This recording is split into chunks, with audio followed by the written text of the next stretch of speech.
Assalamualaikum warahmatullahi wabarakatuh. Halo Sobat Aqua, kembali lagi dengan saya Indra dengan NIM 2062111004. Pada kesempatan kali ini saya akan menjelaskan budidaya tiram mutiara di perairan laut. Baiklah, langsung saja kita ke pembahasan. Pemilihan lokasi budidaya tiram mutiara. Yang pertama, lokasi harus terlindung dari angin dan gelombang yang besar. Kemudian yang kedua, perairan subur kaya akan makanan alami. Kemudian kecerahan cukup tinggi. Kemudian cukup tersedia induk atau benih tiram mutiara. Kemudian dasar perairan pasir karang dan kedalaman air sekitar 15 sampai dengan 25 meter. Kemudian kadar garamnya harus 30 sampai dengan 34 ppt dan suhu sekitar 25 sampai dengan 28 derajat Celcius dan bebas pencemaran. Kemudian cara pemijahan tiram mutiara. Pemeliharaan induk di laut. Pemeliharaan induk di laut dengan mengisi pocket net atau keranjang kawat dengan induk tiram. Kemudian diikat dan digantung pada rakit atau long line dengan kedalaman 5-8 meter. Dan dalam setiap bulan, tiram dibersihkan dari organisme yang menempel pada cangkang tiram tersebut. Untuk menghindari adanya gangguan dari organisme pengebor, maka setiap 2-3 bulan sekali perlu dilakukan perendaman dengan air tawar atau larutan garam pekat. Kemudian calon induk tiram yang direndam dalam larutan garam pekat ternyata menunjukkan pertumbuhan yang signifikan. Kemudian pemeliharaan induk di laboratorium. Pemeliharaan induk di laboratorium berbeda dengan pemeliharaan induk di laut, di mana pemeliharaan induk di laboratorium menggunakan bak yang terbuat dari bahan fiberglass untuk menempatkan induk tiram tersebut dengan suhu air media antara 25 sampai 28 derajat Celcius dan kondisi ruangan yang terkendali. Induk tiram diberi pakan berupa campuran beberapa jenis alga dengan rasio 4 liter per ekor per hari. Sebagai pakan tambahan diberikan tepung jagung sebanyak 30 gram per ekor per hari. Tiram dengan gonad matang penuh yang diberi formulasi pakan tersebut akan menunjukkan respon memijah setelah 45 hari dari perlakuan dengan tingkat respon 30%. Kemudian seleksi induk. Untuk menyeleksi induk tiram dapat dilakukan di atas rakit atau di laboratorium. Induk-induk tiram yang akan diseleksi ditempatkan pada tempat yang datar dengan posisi tiram berdiri atau dorsal di bawah. Beberapa saat kemudian, cangkang tiram akan terbuka dengan sendirinya karena kekurangan oksigen. Kemudian setelah cangkang tiram terbuka sebagian, segera gunakan alat pembuka cangkang cellophane agar cangkang tetap bertahan terbuka. Maka gunakan baji untuk mengganjal cangkang tersebut. Dan dalam proses pembukaan cangkang tiram, hendaknya jangan dipaksa karena akan mengakibatkan pecahnya cangkang tersebut. Langkah berikutnya adalah melihat posisi gonad. Di sini kita dapat melihat posisi gonad dengan menggunakan alat spatula. Dengan spatula, insang tiram akan kita buka dan posisi gonad akan terlihat jelas. Maka secara visual dapat kita ketahui tingkat kematangan gonadnya. Kemudian kondisi gonad yang matang penuh atau stadia 4 adalah seluruh permukaan organ bagian dalam tertutup oleh gonad kecuali bagian kaki. Kemudian klasifikasi tiram yang memenuhi syarat untuk menjadi induk ialah yang pertama, ukuran antara 17 sampai 20 cm, kemudian cangkang utuh atau tidak cacat akibat serangan organisme pengebor, kemudian cangkang tidak rusak karena penanganan yang kasar, kemudian warna cangkang terang. Persyaratan yang paling penting adalah tingkat kematangan gonad. Induk yang baik kondisi gonadnya matang penuh atau stadia 4. Induk-induk yang telah memenuhi syarat seleksi segera dibawa ke laboratorium untuk dipijahkan. Seleksi kematangan gonad dilakukan setiap 1 bulan sekali untuk memastikan bahwa induk tersebut siap dipijahkan atau tidak. Induk siap pijah akan terlihat warna kekuningan pada kantong gondaknya bagi induk betina, dan bagi induk jantan akan terlihat warna putih susu. Kemudian proses pemijahan dan pembuahan. Induk betina mengeluarkan sel telur sekitar 25-30 menit setelah induk jantan mengeluarkan sperma. Pembuahan terjadi di luar tubuh di dalam media air, dan pembuahan terjadi segera setelah sel telur dan sperma keluar. Telur-telur yang belum dibuahi bentuknya menyerupai biji jeruk, sedangkan yang telah dibuahi berbentuk bulat dengan diameter antara 56-65 mikron. Setelah semua telur dibuahi, sesegera mungkin dipanen. Dikumpulkan dengan menggunakan saringan bertingkat atau planktonet berukuran dari 100 atau 80, 40, dan 20. Selain itu, berfungsi sebagai tempat penampungan telur. Saringan juga bermanfaat untuk memisahkan antara kotoran dengan telur.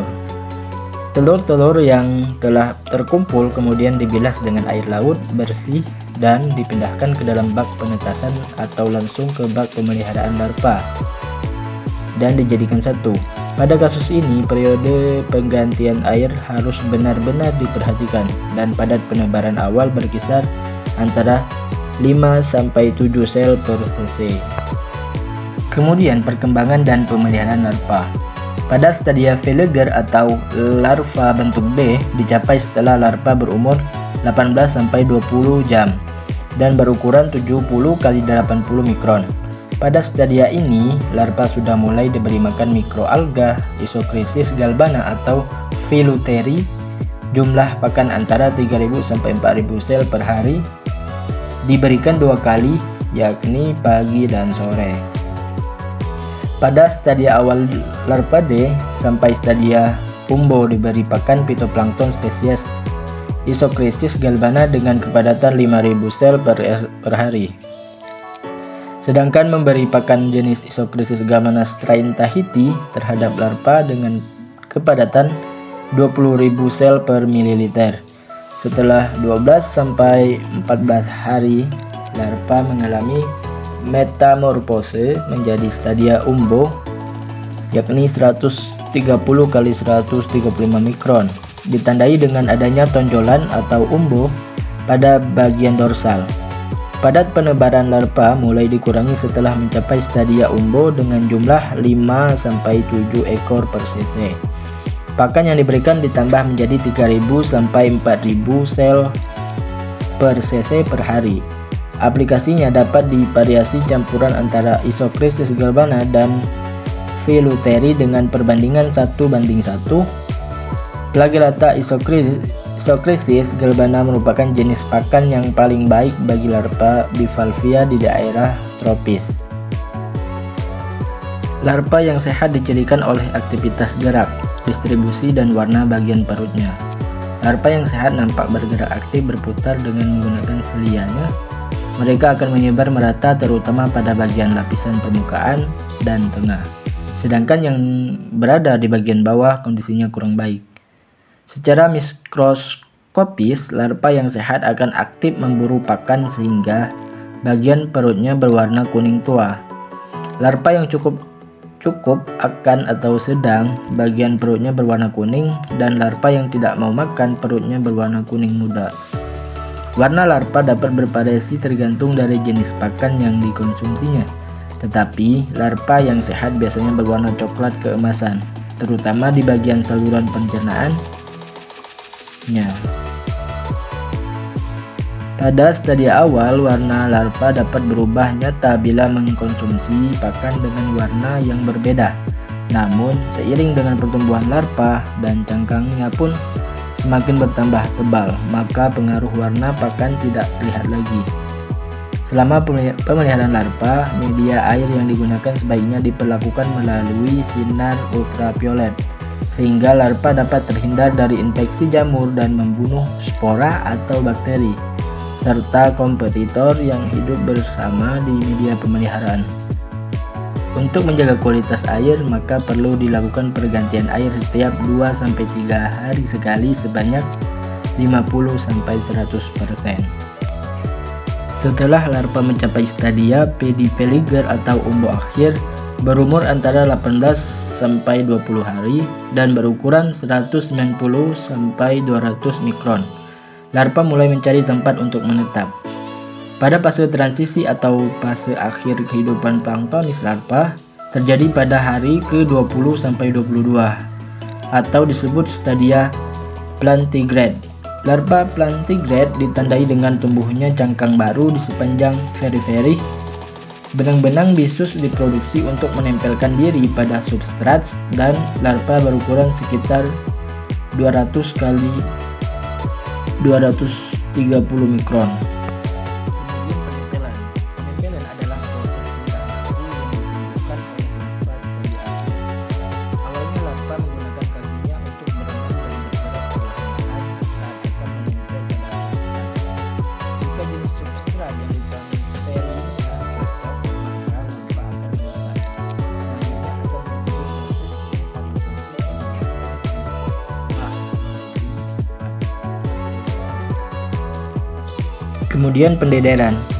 Pada umumnya spat yang berumur 2-3 bulan atau ukuran 5-10 mm dapat dipindahkan ke tempat pembesaran di laut setelah 1 bulan dipelihara di laboratorium. Benih yang masih menempel pada kolektor dimasukkan ke dalam paket net dan dibungkus dengan waring 2-3 mm untuk mencegah gangguan predator. Jenis ikan Ostracildae, Monachantidae, dan Blenidae, dan mengurangi menempelnya kotoran. Ukuran mata waring yang lebih kecil kurang efektif untuk tingkat kelangsungan hidup, dapat menghambat pertumbuhan dan sulit membersihkannya. Setelah benih mencapai ukuran 2-3 cm mulai dijarangkan, dipelihara secara individu di dalam pocket net. Pada ukuran 2-3 cm benih sudah dapat dijual atau dibesarkan hingga mencapai ukuran yang memenuhi syarat untuk membudidaya mutiara, yaitu ukuran 15 cm. Pendederan tiram mutiara menggunakan 2 metode, yaitu metode rakit dan longline. Adapun kegiatan yang harus dilakukan selama pemeliharaan adalah pembersihan dan penjarangan serta seleksi menurut ukuran. Dalam satu siklus pendederan memerlukan waktu selama 10 bulan dengan ukuran spat mencapai rata-rata 0,7 sampai 1 cm per bulan. Baik, itu saja yang bisa saya sampaikan. Sekiranya sekian dan terima kasih.